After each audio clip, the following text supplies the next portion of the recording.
Olá você, muito bom dia, está no ar a primeira edição do Mister Mengão, o seu telejornal com as notícias do mais querido do planeta.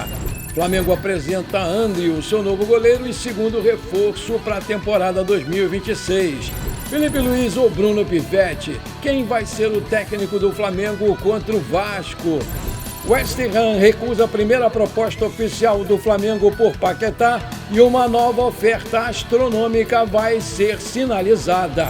Jogador do Flamengo é alvo do futebol inglês e do futebol turco. Essas e outras você confere agora. Fica comigo até o final, porque aqui tem muito mais Flamengo para você.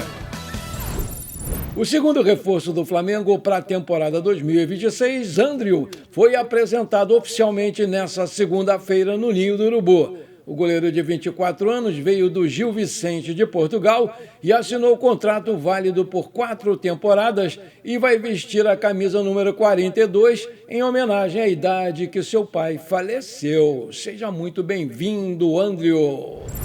Dado a minha adaptação aqui dentro do clube, está sendo muito boa, porque todos os jogadores, o staff e a comissão técnica estão 100% dispostos a me ajudar, se colocaram à disposição para poder ajudar a me adaptar o mais rápido possível e poder fazer parte desse grande grupo que tem o Flamengo.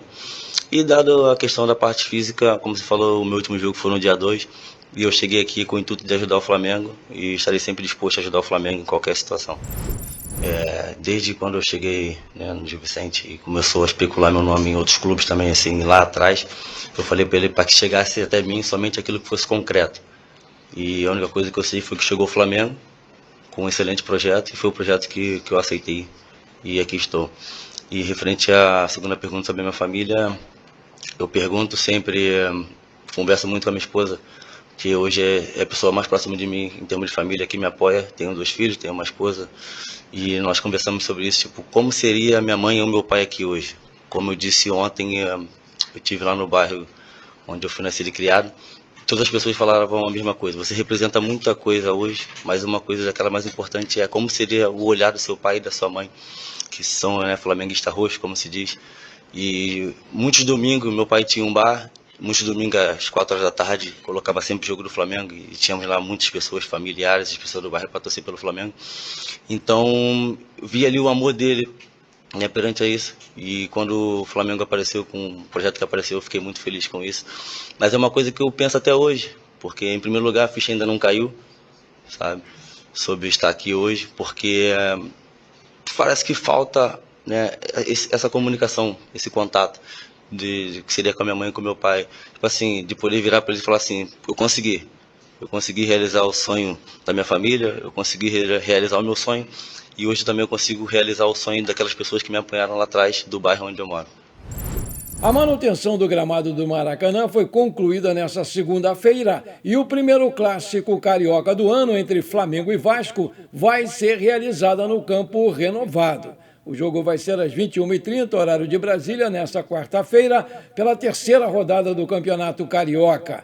O procedimento começou logo depois do Jogo das Estrelas, comandado pelo Zico, que aconteceu no dia 27 de dezembro, e desde então a empresa responsável pelo cuidado do gramado iniciou a raspagem e, posteriormente, fez a rebrota da grama. Para a renovação foi necessária a retirada da camada vegetal excessiva, com cerca de 1 centímetro da parte do piso abaixo da grama. Isso permite, por exemplo, que haja melhora no sistema híbrido, além de maior estabilidade, com a colocação de areia nova. A última etapa foi de rebrotar novas folhas da grama, melhorando o aspecto visual do gramado. Alvo de crítica durante os últimos anos, o estádio do Maracanã recebeu um total de 73 jogos durante 2025. Na segunda partida da janela brasileira do Basketball Champions League Américas, a BCLA, o Flamengo acabou sendo derrotado pelo Nacional do Uruguai por 95-76 na noite dessa segunda-feira aqui no Maracanãzinho. Vale lembrar que o Orgulho da Nação já está classificado para as quartas de final da competição continental, mas não vai mais conseguir alcançar a liderança do Grupo B, que já é da equipe uruguaia. Agora o rubro-negro volta suas atenções no NBB, competição na qual está na liderança, e vai enfrentar o Mogi das Cruzes na próxima quinta-feira, dia 22, aqui no Maracanãzinho. 2 dias depois, no sábado, a equipe do Sérgio Hernandes estreia na Copa Super 8 diante do São José, também aqui no Rio de Janeiro. O ingresso para a primeira partida custa a partir de R$ 5,00 para a torcida, mediante o resgate do cupom EUVOO75 em ingressos.flamengo.com.br. O primeiro quarto terminou 34-22 Nacional, o segundo 59-39, o terceiro 73-53 Nacional e o último 95-76 Nacional. O quinteto inicial foi Baralha, Negrete, Gui Deodato, Cummins e Wesley, técnico Sérgio Hernandes. Dado o risco de rebaixamento no Campeonato Carioca, em que é o lanterna depois de 3 jogos, o Flamengo avalia reforçar o seu time sub-20 com alguns jogadores profissionais para enfrentar o Vasco nesta quarta-feira, em jogo válido pela 3ª rodada do Campeonato Carioca. Com apenas 1 ponto em 3 partidas, o Flamengo considera o risco de ter que disputar um quadrangular de rebaixamento e sobrecarregar o time principal mais adiante. A lista de jogadores para essa partida contra o Vasco ainda não foi divulgada, mas imagina-se que aqueles atletas que tiveram menos minutos em 2025 voltem antes para esse jogo. Nesse cenário, nomes como Royal, Ayrton Lucas, Alan, Everton Araújo, Michael e Everton Cebolinha têm chances de reforçar o Flamengo na quarta-feira, às 21h30, aqui no Maracanã. Há uma pressão na Gávea para que o departamento de futebol mude o planejamento e entre com um time muito mais forte no clássico contra o Vasco. A possibilidade está sendo discutida pela comissão técnica. O Flamengo também vai decidir ainda quem será o técnico à beira do gramado. A princípio, Bruno Pivetti vai comandar o time até o próximo domingo, no jogo contra o Fluminense. A volta do Felipe Luiz, já contra o Vasco, não está descartada e pode acontecer a depender de quais jogadores seriam colocados à disposição para esse clássico. O time principal treinou em 2 períodos nessa segunda-feira e o plano é ter mais atividades em tempo integral ao longo dessa semana para intensificar os trabalhos, pensando sempre na estreia do Campeonato Brasileiro no dia 28 contra o São Paulo, lá no Morumbi. O foco principal é a Supercopa Rei, em 1º de fevereiro, contra o Corinthians, em Brasília. Aí eu te pergunto, você acha que o Felipe Luiz deve voltar logo contra o Vasco? Coloca aí que eu quero saber.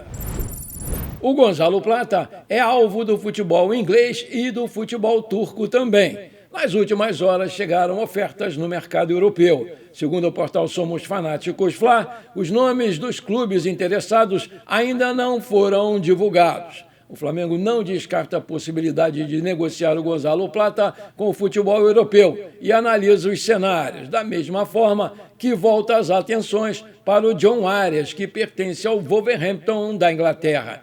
Internamente, os primeiros contatos com o staff do John Arias já estão em andamento e podem ser intensificados caso a saída do Gonzalo Plata seja mesmo encaminhada para o velho continente. O SofaScore avalia o futebol do Gonzalo Plata e em torno aí de 8 milhões de euros, 50 milhões de reais na cotação atual, mas o Flamengo, ciente da demanda no mercado da bola, deve exigir mais do que 20 milhões de euros, 120 milhões de reais na cotação atual, para abrir uma negociação. Na Europa, o Plata soma uma pequena passagem pela Real Valladolid da Espanha.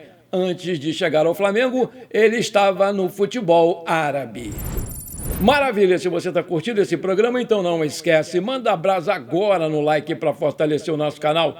E se você ainda não é inscrito, bora lá, me ajuda aí. Aperta o botão inscrever-se, aperta o sininho ali, dá uma hypada no vídeo e pronto, valeu, muito obrigado.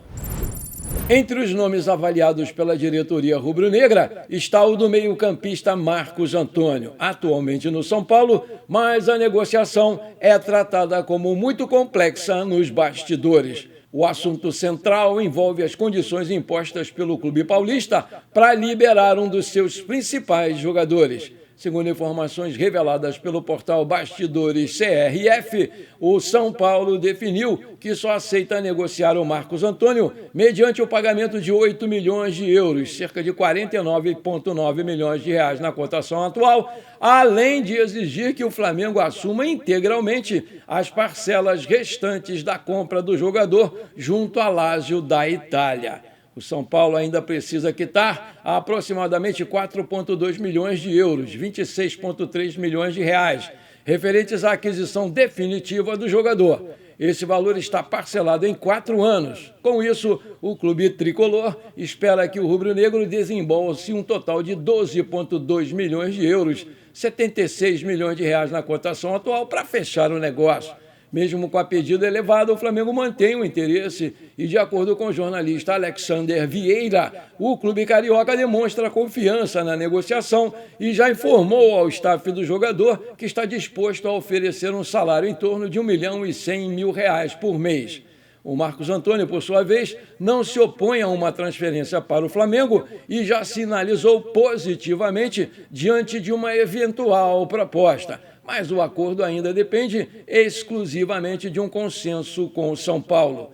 Atualmente, o meio-campista é considerado um dos pilares do elenco tricolor. Pelo São Paulo, o Marcos Antônio soma 59 partidas, com 4.059 minutos em campo e 6 assistências distribuídas. Por esses valores, a contratação do Marcos Antônio se torna arriscada para o Flamengo, especialmente considerando que o jogador não chegaria ao elenco com status de titular absoluto. A cifra é elevada. Em contrapartida, caso o negócio seja viabilizado por números mais baixos, o atleta pode ser, sim, um reforço interessante, já que apresentou bom desempenho e regularidade no São Paulo em 2025. De acordo com informações apuradas pelo jornalista Diogo Dantas, do jornal O Globo, o Flamengo fez a sua primeira proposta oficial pelo Lucas Paquetá, mas foi recusada pelo West Ham. Mas engana-se quem acha que o Flamengo vai desistir. Pelo contrário, já planeja uma nova proposta astronômica. O jogador também estaria agindo nos bastidores para poder voltar à Gávea, onde foi revelado. O retorno do cria do Ninho pode estar perto de acontecer nessa janela de transferências. O rubro-negro já trabalha para aumentar a sua proposta para 42 milhões de euros, 37 milhões fixos, mais 5 milhões em bônus, conforme publicou o perfil no X do Coluna do Fla. Ainda sobre informações do Paquetá, esse valor seria uma tentativa do Flamengo de fechar o negócio por um valor inferior ao que os ingleses estavam desejando. Eu tive a informação hoje de que o West Ham já fez uma pedida para o Flamengo e sinalizou qual é o valor que ele quer pelo Lucas Paquetá. Algo na casa dos 45 milhões de euros, 283 milhões de reais na cotação atual, informou lá o jornalista Rodrigo Matos. Segundo informações do portal Coluna do Fla, o Paquetá vai receber aqui no Flamengo 40% do salário que ele ganha no West Ham para assinar um contrato de 4 anos. Lembrando que ele tem 28 anos, completados em agosto. Vamos aguardar aí as cenas dos próximos capítulos de mais uma novela emocionante do Flamengo. Antes de terminar esse nosso programa, eu quero mandar os parabéns para o meu querido amigo Guilherme Vieira, lá de Miami, nos Estados Unidos, que aniversariou ontem, 6,5, um garoto, muita saúde, muita paz, muitos anos de vida, tudo de bom para você, meu amigo. Parabéns, Guilherme, tamo juntos! Bom, por enquanto foi isso, eu espero que você tenha gostado desse nosso programa. Muito obrigado por você ter ficado comigo até aqui. Não esqueça de deixar aquele like maneiro e de dar uma hypada nesse vídeo, porque isso é muito importante para o nosso crescimento aqui no YouTube. Um forte abraço e bora ser feliz! Parabéns pelo seu aniversário, Rio de Janeiro, cidade maravilhosa! Pra cima deles, Mengão!